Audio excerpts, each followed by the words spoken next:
जानना चाहता हूँ उसे अपनी ही नज़रों से, सुना है वो शख्स अपने आप में दुनिया है।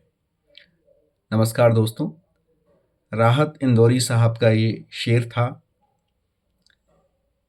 और हम सभी अपने व्यक्तित्व को जानने के प्रति उत्सुक रहते हैं।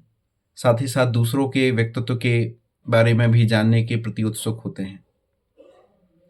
साइकोलॉजी में सिगमंड फ्राइड एक साइकोलॉजिस्ट थे जिन्होंने कहा था कि पुत्र जो होते हैं वो माता के प्रति आकर्षित होते हैं या माता के प्रति लगाव महसूस करते हैं और पिता को एक कॉम्पिटिटर की तरह देखते हैं।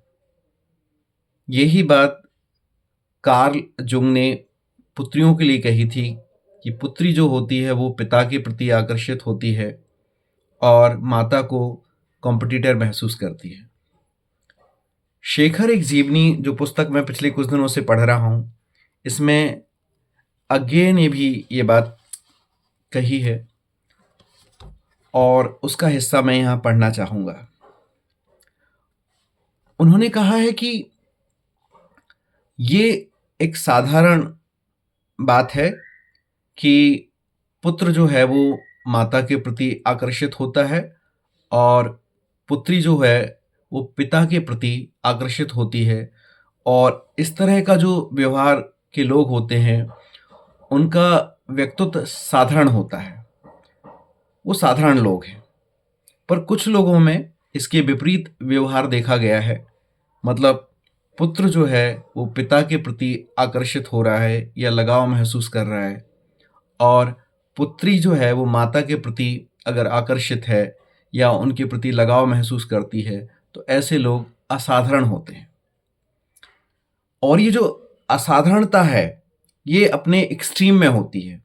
मतलब ये जो लोग हैं ये बहुत अच्छे होंगे या बहुत बुरे भी हो सकते हैं। तो इस तरह की जो बात है वो मैं इस पैरा में पढ़ रहा हूं, आप सुनिएगा। शेखर अपने पिता का उपासक था। प्रायः लोग संतान पर मां के प्रभाव की बात कहा करते हैं। बहुतों का विश्वास है कि सभी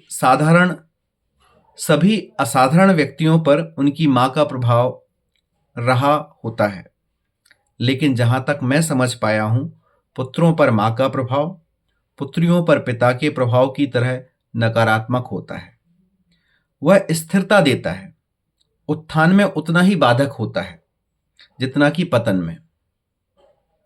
यूं कहना चाहिए, मां की ओर आकर्षित पुत्र और पिता की ओर आकर्षित कन्या साधारणता की ओर, सामान्यता की ओर जाते हैं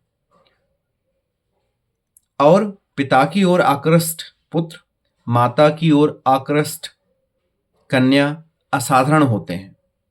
पहली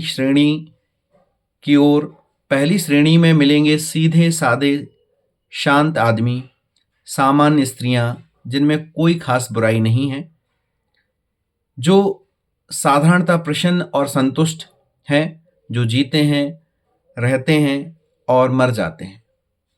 दूसरी श्रेणी में मिलेंगे प्रतिभावान लेखक, कवि, देश और संसार को बदल देने वाले सुधारक, क्रांतिकारी, डाकू, जुआरी, पतित से पतित मानवता के प्रेत, अच्छे या बुरे। उनके लिए साधारणता नहीं है, वो सुलग नहीं सकते, फट ही सकते हैं। अच्छे और बुरे का निर्णायक कौन है? शेखर साधारण नहीं था और वह अपने पिता का उपासक था। ये अज्ञेय का एक नजरिया इस पुस्तक में दिखता है।